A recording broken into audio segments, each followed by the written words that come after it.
evening, ladies and gentlemen. Welcome to the Bessie Center and to Players Denock's stage reading of 10 November, marking the 50th anniversary of the sinking of the Edmund Fitzgerald. The video you're about to watch is from on board the Cason J. Callaway, docked here in Escanaba at the North Shore Marine. We want to thank both North Shore Marine and Great Lakes Fleet Incorporated, who honored Players Denock by allowing us to board and explore the Callaway, so we could get a sense of what it's like to be on board an ore boat, like the Mighty Fitz and the Callaway, during their many years of service on the Great Lakes.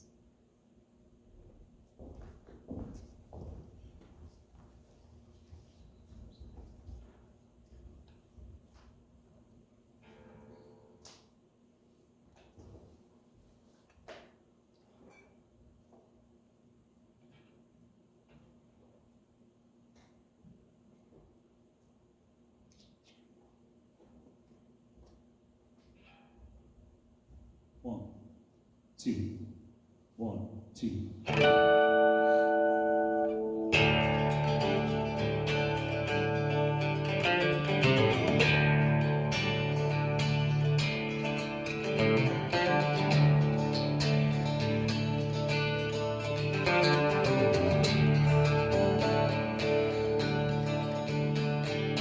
Listen and listen, come back to me. Listen and listen, come back to me. Stick my knife to the top of the tail. I hear your body running away.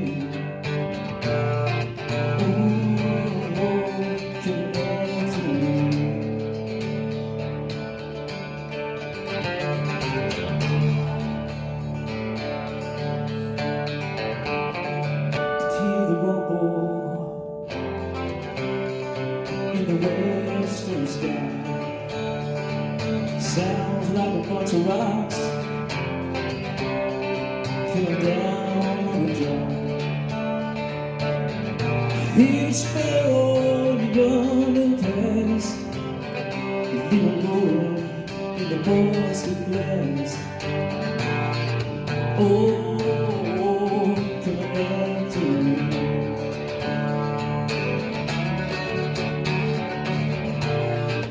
Look at the traffic, won't you look at the traffic, starting to flow, starting to flow, coming after me.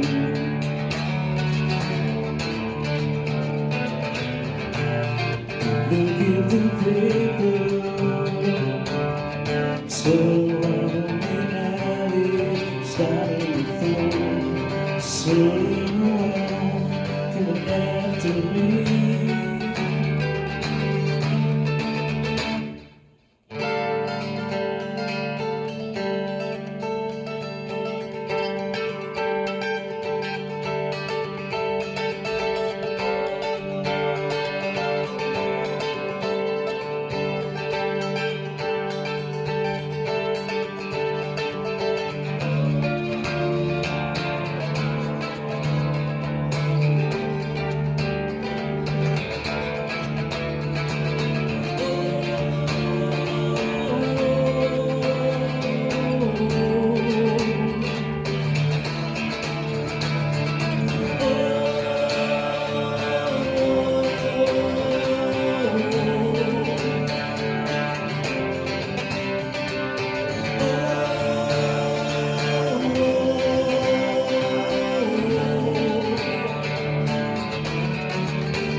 Look at the traffic, won't you look at the traffic, starting to flow, starting to flow, coming out to me.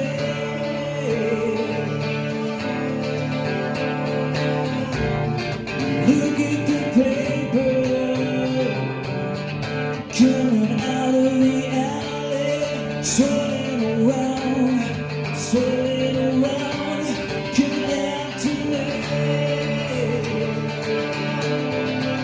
Oh,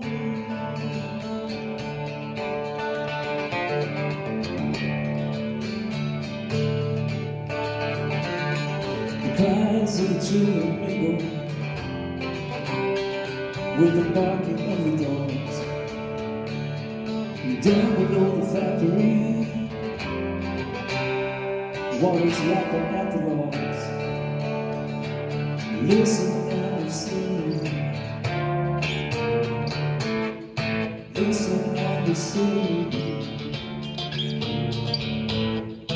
Listen and receive.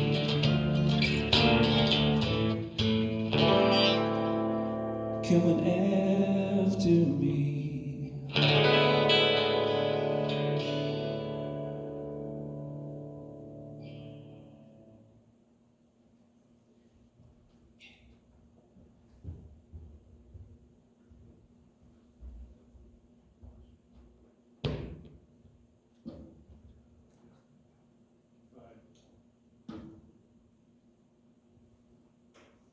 Hi, I'm Jeff Warple, the director of 10 November, coming to you from the wheelhouse of the J. Callaway, which is docked at North Shore Marine in Escanaba. We want to thank both North Shore and the Great Lakes Fleet Incorporated for allowing us to have access to the Callaway as we try and get a feel for what it was like on an oarboat and what kind of a storm it would take to sink a ship this size. We also want to thank Players and Knox show sponsors for the 2025-26 season. Rick and Glennie's Hull, Sioux Falls Area Community Foundation, Bay College, J.R. Boardman, the Calumet Theater, Chris Perryman, Wendy Pepin, and the Sprague Family Fund. This is a stage reading of the script by Stephen Dietz, 10 November. Similar to a radio broadcast, the actors will have scripts in their hands.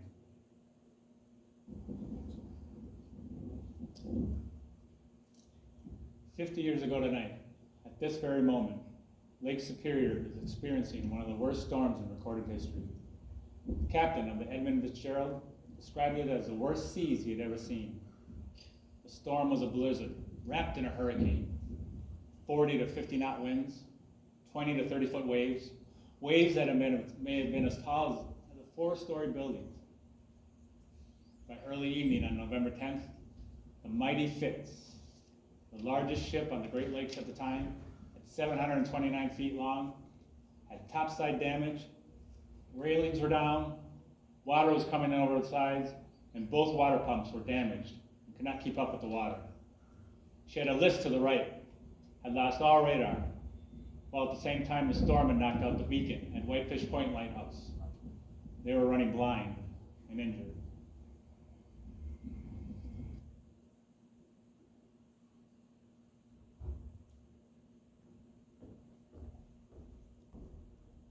Around 7:10 that evening, the Arthur M. Anderson reached out with this call to the Fitzgerald. By the way, Fitzgerald, how are you making out with your problems? The captain of the Fitzgerald responded. We are holding our own.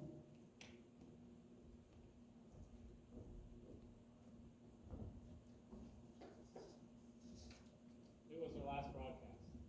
A snow squall came up, and Edmund Fitzgerald disappeared from sight and then radar, going down suddenly with all hands, 17 miles northwest of Whitefish Point and safety. The final resting place is in 532 feet of water, split in two. The stern is resting upside down, and 160 feet away, the bow on its keel. The final moment happened so fast, no distress call was ever given. Ladies and gentlemen, we ask for a moment of silence as we pass through the time of 7:10 and what is happening at this moment 50 years ago.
Marine casualty report, SS Edmund Fitzgerald sinking in Lake Superior on 10 November 1975 with loss of life.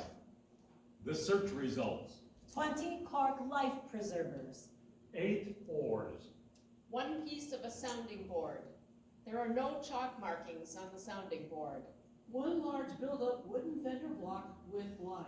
13 life rings. 1 piece of a life ring. 1 wooden stool. Fitzgerald, this is the Anderson. Do you read me? Anderson, this is the Fitzgerald. This is the Anderson. Have you picked up the gale warnings the Weather Service has just posted? Over. This is the Fitzgerald. Roger. Fitzgerald, I'm thinking of taking the northern track. Get close to the north shore for shelter in case it really starts to blow. Over. I'm thinking the same. I'm steering 65 degrees for Isle Royal. 1 heaving line. 1 step ladder. 1 rudder from a lifeboat. 1 floodlight. Anderson, this is the Fitzgerald. I have sustained some topside damage. I have a fence rail laid down, 2 vents lost or damage, and a mist. I am checking down. Will you stay by me until we get to Whitefish? This is the Anderson. Charlie on that. Do you have your pumps going? Yes, both of them. 1 spray bottle, white, marked pilot house window. 1 broken extension ladder. Pieces of assorted debris. 2 25-man inflatable rafts. The entire number 2 lifeboat severely damaged. Anderson, this is the Fitzgerald. I have lost both radars. Could you provide me with radar plots till we make Whitefish Bay? Charlie on that, Fitzgerald. We'll keep you advised of your position. The remains of the number 1 lifeboat. It has been torn in half. Grand Marais, this is the Fitzgerald. Is the Whitefish radio beacon operative? Over. Negative, Fitzgerald. You've had a power failure. Both the Whitefish beacon and the light are inoperative. The upright bow section, approximately 276 feet long. The inverted stern section, approximately 253 feet long. Fitzgerald, this is the Anderson. Our radar shows you 15 miles ahead of us and just a shade to the left. I want to be 2 to 2.5 miles off Whitefish Point. The debris of the disintegrated midship structure. Fitzgerald, this is the Avafors. I have the Whitefish light now, but still I'm receiving no beacon. Over. Don't allow nobody on deck! What's that, Fitzgerald? Unclear. Over. I have a bad list. I've lost both radars, and I'm taking heavy seas over the deck.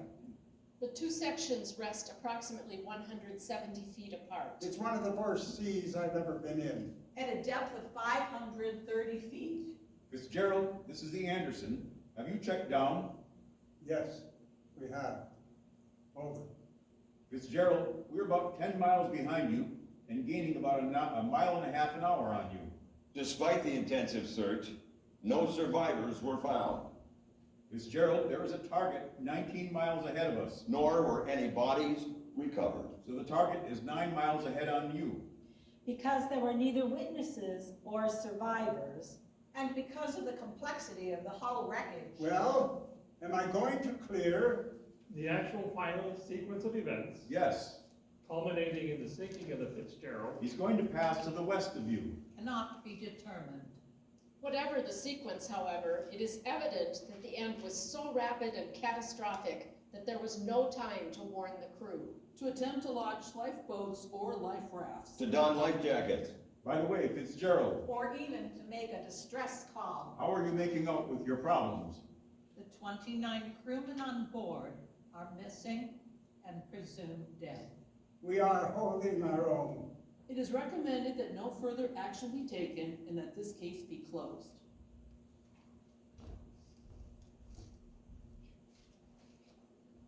I have this fascination with loss.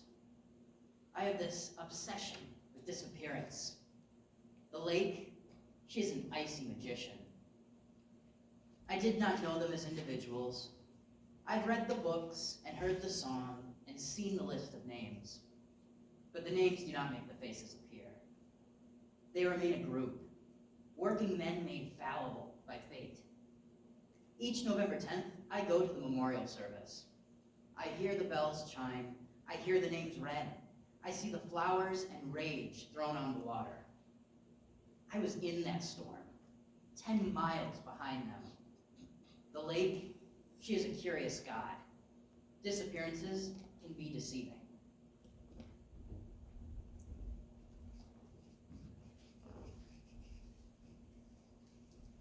On behalf of the Northwestern Mutual Life Insurance Company, proud owners of this new vessel, the Ogilvy Norton Company of Cleveland, who have chartered it, and their Columbia Transportation Division, who will manage it, I welcome you here to River Rouge, Michigan today. The eyes of the Great Lakes are upon us as we christen and launch the largest vessel ever put on these freshwater seas. 729 feet long, with a 75-foot beam and a capacity of 26,000 gross tons.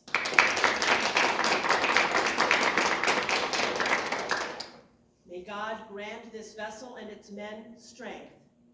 May the lake grant this vessel and its men her grace. It is now my pleasure to introduce the chairman of the board of Northwestern Mutual, who will officially christen the boat that will proudly bear his name. Ladies and gentlemen, Mr. Edmund Fitzgerald.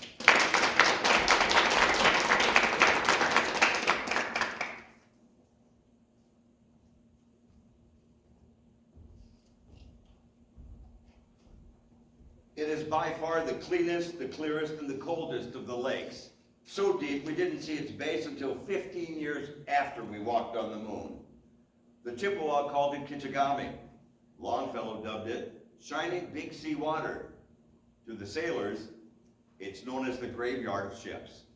Show us on the map, please. When you're on the lake, you don't tell another captain how to do his job.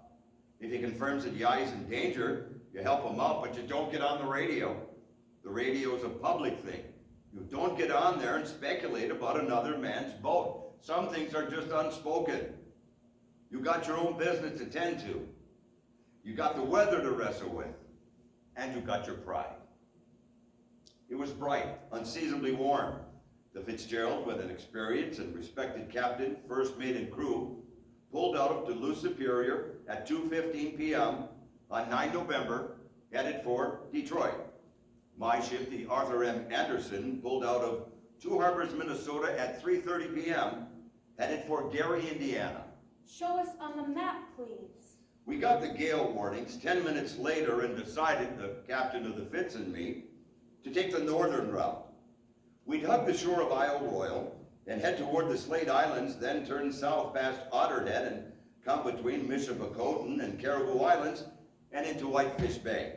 This was pretty common in bad weather to avoid the dangers of the midsection of the lake. At about 3 a.m. on the 10th, the Fitz, being the faster of the two boats, overtook us, and we followed it at a distance of about 17 miles. Now, the danger in coming past Caribou is a shoal that extends north and east of the island. It's known as 6 Fathom Shoal, 6 fathoms being 36 feet. So a boat like the Fitzgerald, which set 27 feet in the water, had a clearance of only 9 feet. And in rough seas, with the boat heaving and pitching, that number could easily be cut in half.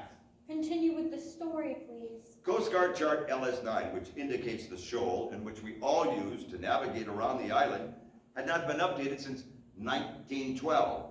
It was discovered during the Fitzgerald investigation that the shoal extended farther out from the island than any of us knew. Please do not digress. At 3:20 p.m., the Fitz went through the 6 Fathom Shoal. We received the distress call at 3:35. Anderson, I have sustained some topside damage. I have a fence rail laid down, 2 vents lost or damaged, and a list. I'm checking down. Will you stay by me until I get to Whitefish? In a storm, speed is all. By slowing down to allow us to catch him, the Fitzgerald ran the risk of being swallowed by the trough of the wave. I asked Captain McSorley if he had his pumps running. Yes, both of them. These pumps, which can pump a combined total of 32,000 gallons per minute, will empty any water from up top, which has found its way down into the ballast tanks. But if you've got water coming into the cargo hold down below, that's another matter. These aren't battleships. They're just motorized barges. The bulkheads that divide the cargo hold are not watertight, and the cargo hold cannot be pumped. So, although she's built to take a lot of water up on her spar deck, it's said that a pencil hole down in her hull will sink her. Please continue. The men know this about the ship. Captain Cooper, The company knows this about the ship. please continue. The Coast Guard knows this about the ship. The Fitzgerald called again at 4:15. Anderson, I have lost both radars. Could you provide me with radar plots? It was during this time that the captain of the Aberfords, while talking to the Fitzgerald on the radio, claims they heard the Fitzgerald captain shout to someone. Don't allow nobody on deck! At 7:10, we informed him of a vessel 9 miles ahead of him. Well, am I going to clear? We told him the vessel would pass to the west of him. We asked how he was making out with his problems. He responded with his final broadcast. We are holding our own. At 7:15 in the wheelhouse, we looked for him on radar. We've lost him. We looked from the window of the wheelhouse. I've got the lights of 3 outbound ships. The Nanfree, the Benfree, and the Aberfords. They are approximately 17 miles ahead. I've got nothing 10 miles ahead where the Fitzgerald should be. He may have had a power blackout. Look for a silhouette. Nothing. We tried the radio. Fitzgerald, this is the Anderson. Over. No reply. Fitzgerald, this is the Anderson. Do you read? Over. Nothing. We thought our radio might not be working. William Clay Ford, this is the Anderson. Over. The Ford anchored at Whitefish Bay heard us loud and clear. Have you seen the Fitzgerald pull into the bay? Negative. Have you had radio contact with the Fitzgerald? Negative. I've got something on radar. A blip appeared where the Fitz should be. Gone now. There again. Gone. You got sea return. Sea return. Waves so high, they're picked up on radar as solid objects. My men stared at the screen, stared at the storm. In the pilot house, there was silence. At 7:39, I called the Coast Guard station at Sault Ste. Marie on Channel 16, the emergency frequency. Switch to channel 12, Anderson. Leave the channel 16 clear. I did this and received no reply on Channel 12. 15 minutes later, I tried again. Sioux Control. I told them we'd lost the Fitz visually and on radar. They seemed unconcerned. Anderson, there's a 16-foot outboard missing in that vicinity. Could you keep an eye out? At 8:32, I called again. Sioux Control. Sioux Control, this is the Anderson. I am very concerned about the welfare of the steamer Edmund Fitzgerald. He was right in front of us, experiencing a little difficulty. He was taking on a small amount of water, and none of the outbound ships had passed him. I see no lights as before, and don't have him on radar. I just hope he didn't take a nosedive. At 9 p.m., we pulled into Whitefish Bay. We're asked by the Coast Guard to reverse course, sail back into the storm, and join the other commercial boats in the search for the Fitzgerald. We did so without hesitation. The only Coast Guard vessel that was operational was 300 miles, or roughly 24 hours away. As we sailed back into the storm, one of my men made his last will and testament. The search lasted all night. We returned with half a lifeboat. That's all. By this time, the Fitzgerald had been at the bottom of the lake for 12 hours, having submerged in roughly 10 seconds. You have stated he went in close to the island. The National Transportation Safety Board investigation, May 1977, Rear Admiral Winfred W. Barrow. You have stated, I am positive, excuse me, in my own mind that he went over the 6 fathom bank. That is a rather positive statement. Did you believe that to be true? I still believe that as far as the small-scale chart was concerned, that is what I was using. You believed that to be true at the time you stated it? If that chart says 36 feet, and the Corps of Engineers are right, or whoever it was that got that, then he went over a 36-foot area. You believe that at the time you made this, that he went over a 36-fathom bank? Yes, I do. And further on in the transcript it says, I know damn well he was in on that 36-fathom spot. And if he was in there... 6-fathom spot. What? 6 fathom, not 36 fathom. Yes. And if he was in there, he must have taken some hell of a seas. That is an accurate description of what you stated at the time? I believe so. And you believe that to be true at the time you stated it? Yes, I do. And the third part of the transcript says, we were concerned that he was in too close, that he was going to hit that shoal off Caribou. The shoal water that extends out from Caribou, yes. In earlier testimony before this investigation, you had concluded that the Fitzgerald was perhaps some 4 or 5 miles off Caribou. Would you care to comment on what appears to be a contradiction between these two positions here? All we can do is give you what we hauled down as an impression. It was my impression that he was closer, definitely, than I wanted to be. And did you communicate this to the Fitzgerald? I drowned when I was 8, almost 8, almost drowned. We were with my cousins in Akron, not Ohio, Akron, Colorado. And I was swimming in a public pool, my cousin's public pool in Akron, and there were 3 of us. And my dad, he was down on the deep end, and it was maybe July or August. Captain Cooper, did you communicate this to the Fitzgerald? You don't tell a man how to run his ship. You get your iron ore across the lake on time, and you keep your mouth shut.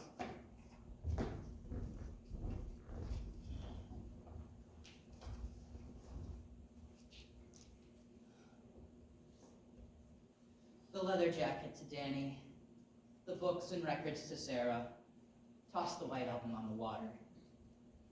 The dog to Dad, sorry Dad. And this letter to be read by my son 20 years from this day and not a moment before. My dear Joshua, I speak to you in the midst of a great storm on Lake Superior. The Edmund Fitzgerald has been lost. My ship, the Arthur M. Anderson, has headed back into the storm to search for her. The seas continue to build. We have green water on deck. This will be my last voyage, I'm certain. As I fight the storm, you lie in a crib in Duluth. Months ago, you left the water and entered the world. We are past each other now. I have nothing left to give you, son, that I haven't already. My guts, my brains, my bald spot. You will have no more of my time, or my face, or my laughter. You will only have my heritage. I will father you from within.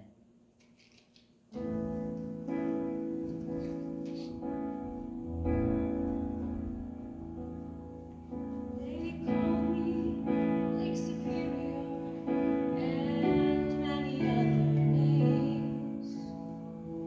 They say my game will be that I'd steal anything from a little money.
I'm baking a pie. My pies are legendary. They can launch ships and settle global conflict. They disappear like summer and linger like perfume. My pies. There's an opera singer in the next room, an aria from Aida. I'm peeking in the oven when I hear the song become a scream. I slam the oven, scream. I rush to the door, scream. I reach for my key to the door, and it has become a huge brass ring of hundreds and hundreds of keys, scream. I begin to try the keys, scream. One by one, scream. At that very moment where the mind understands that it will have to try every single key on the ring, the fourth key opens the lock. I'm elated. Scream. I throw open the door. I discover another room, and across this room, another door, another scream. The entire room is covered to the depth of 5 feet with keys. Scream. I begin to push my way through the keys, grabbing huge handfuls of them as I go. I'm halfway to the door when the ceiling opens up and a barrage of keys falls into the room, burying me. Holding my breath, I struggle toward the door. Scream. With my hand, I feel the door. The scream stops. The door opens on its own. My head emerges from the keys and I view the other room. It's my kitchen. I open the oven. I hear an opera singer. I remove the pie. An aria from Aida. I slice the pie. Scream. I slice the. Scream. I slice. Scream. Pie.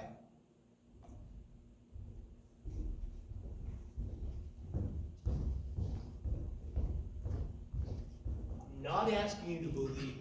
I'm just asking you to listen. The Coast Guard report mentions an unidentified object. Quote. The topside damage could have been caused by a vessel striking an unidentified object in the heavy seas. Both the reduced visibility from the snowstorm and the radar function would, in the opinion of the Marine Board, reduce the likelihood that the crew of the vessel could have reacted in sufficient time to detect the object. Unquote. We really only know 2 things. The Edmund Fitzgerald was visible on radar one moment. The next minute it was gone. I'm not asking you for money. Just asking you to listen. 29 men. A 729-foot boat. A 29-hour journey? Look at the numbers. 29, 29, 29. A synchronicity of facts. Why did we find all the rescue equipment? Why did the ship's radar give out? Why did all the other ships on the same lake in the same storm make it safely to port? Look at the numbers. 292929. 11. The number of the occult. 11th what? 11th month. The gales of November. 30 days of autumn and rage. Look at the facts. Why never a body found? Not a bone. Not a shoelace. Why in the entire history of Lake Superior has nobody ever washed ashore? I'm not asking you to help them. Just asking you to listen. These men are not missing, and they are not dead. These men were abducted. There are pockets of the cosmos that we will never understand. That we must never enter. These pockets are the passageway to the alien world. Upon entering, your departure is assured. And the lifeguard had white stuff on his nose and green trunks. And I had yellow trunks like my dad's. And my cousins had trunks and I don't remember what color. And the lifeguard was talking and laughing with his girlfriend who had a 2-piece red suit on and long legs. I was ready to jump in. I believe these pockets in our culture are multiplying. The aliens love our country. They lie in wait for us. They thrive on our Americanism. They feed on our capitalism, man. They depend on our disposability with human life. I'm not asking you to change. Just asking you to listen. Listen carefully. It may have been them you heard. The report mentions an unidentified object. Be on guard. The people whose primary aims are driving, shopping, and television are subject to terrorism at any time. Things don't just disappear. Something takes them.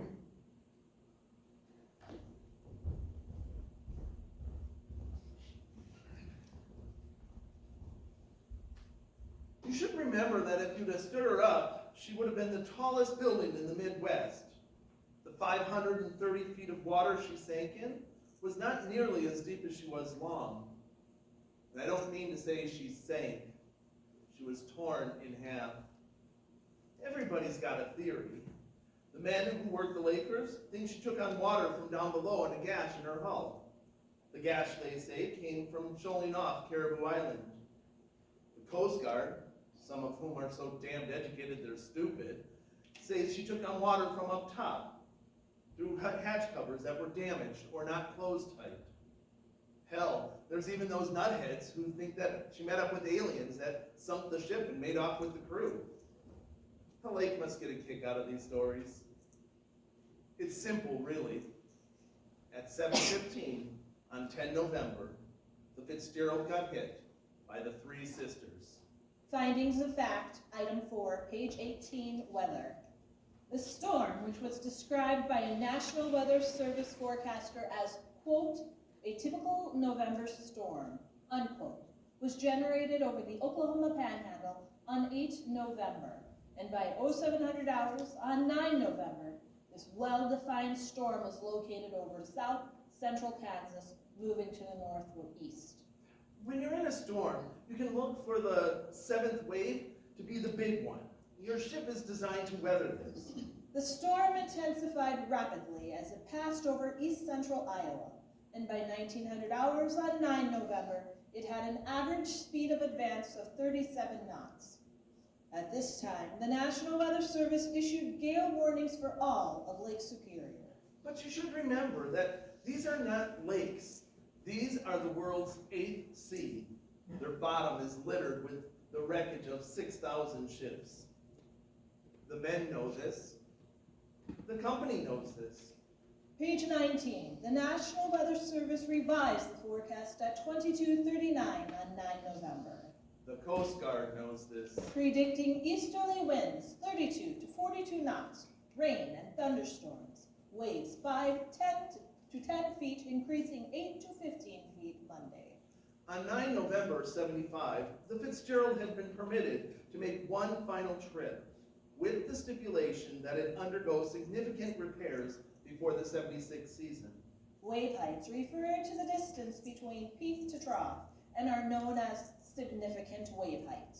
It's not that the companies are unconcerned with safety. The actual distance from peak to trough of the highest wave could be as much as twice the significant wave height. But safety doesn't get the bills paid. They do manage to put a couple lifeboats on every ship. No sailor will think that they'll do them any good. They're not meant to be a life-saving device. They're known in the trade as psychological factors. But know this, when you sail that lake in that month, you're living on the razor. You're in the wheelhouse. You're sitting 80 feet above the front of the ship. You've lost both radars, which means you have to rely on the radio beacon from Whitefish Point. The Whitefish beacon is not working. You don't have a fathometer, which means to tell you how deep of water you're in.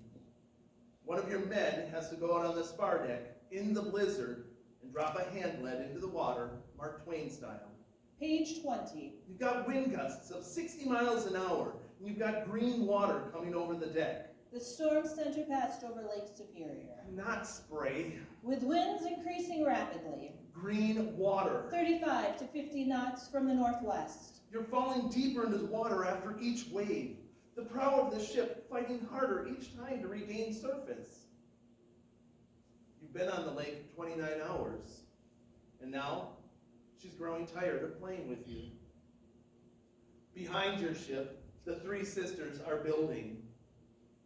The three sisters are part of the lake mythology, 3 huge consecutive waves. At 16:39, the National Weather Service revised the forecast, They will hit your ship one after another. predicting northwest winds 38 to 52 knots, The first wave is 30 feet high. with gusts to 60 knots. It rolls over the deck house, across the spar deck, toward the front of the ship, and pushes the bow into the water. Waves 8 to 16 feet. Before you can recover, the second wave hits. It's larger than the first. The angle of inclination into the water increases. At 0700 hours, Fitzgerald reported winds at 35 knots. As the angle into the water increases, the 26,000 tons of taconite pellets in the cargo hold begin to slide forward. Overcast. Visibility 2 to 5 miles in continuous moderate rain. As the nose of the ship fights to right itself, the third and largest wave, Temperature 41 degrees. the size of a 4-story building, Waves 10 feet. hits your ship. The nose buries itself into the lake, and the ship, still under power, submarines to the bottom. The taconite pellets rush forward with such force that it severs the ship into two. The men are swallowed by the water. The 0700 report was the last weather report received from Fitzgerald. The three sisters are kind. They take you quickly. Within 10 seconds, the ship had settled into the mud, deck lights still shining. At Duluth Superior, another freighter was being loaded.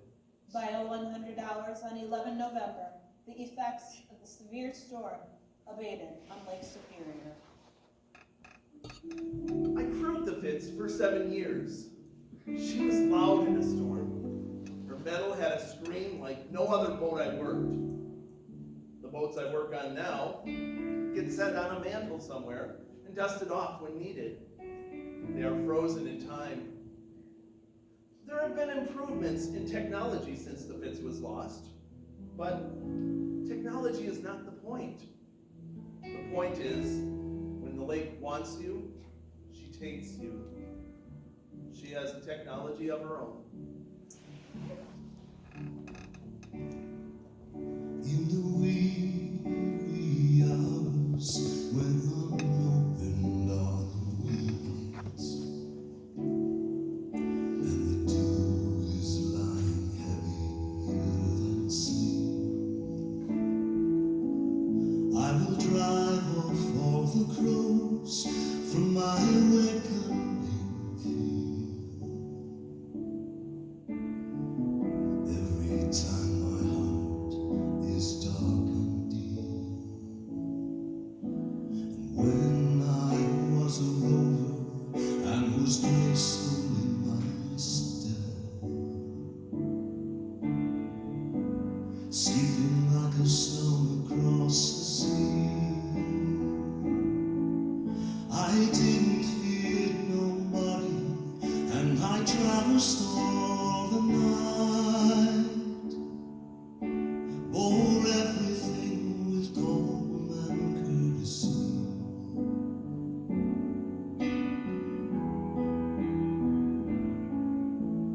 They of all the birds are like a blackened wings.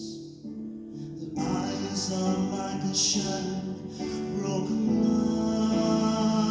glass, and their coming is old, and their coming is foretold, and the song they sing is everything must pass. Fitzgerald loaded its last cargo at the Burlington North Railroad Dock Number 1 East in Superior, Wisconsin on 9 November 1975. Fitzgerald completed loading at approximately 14:15, and crew members were observed replacing hatch covers. Each of the 21 hatch covers had to be secured manually using 68 hatch cover clamps. The first cook, 28, reported that his ulcer had not improved. He was replaced for this trip by a temporary cook, 62. There were no unusual incidents or occurrences. The cadet, 22, was one trip away from completing completing the 270 sailing days required by the Great Lakes Maritime Academy. This appeared to be a routine loading and departure. The captain, 60, and the first assistant engineer, 47, were making their final trips before retirement. On the shores of Lake Superior, it was Indian summer. So I wear the shadow of the darkness like a cloak. Throw it from my shoulder to the wind, and I watch it sail away, oh so very far away. In the evening and the close are back again.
Guys, that was awesome. Timing of the slideshow with the song, that was, Yeah. wow. Yeah. That was The only issue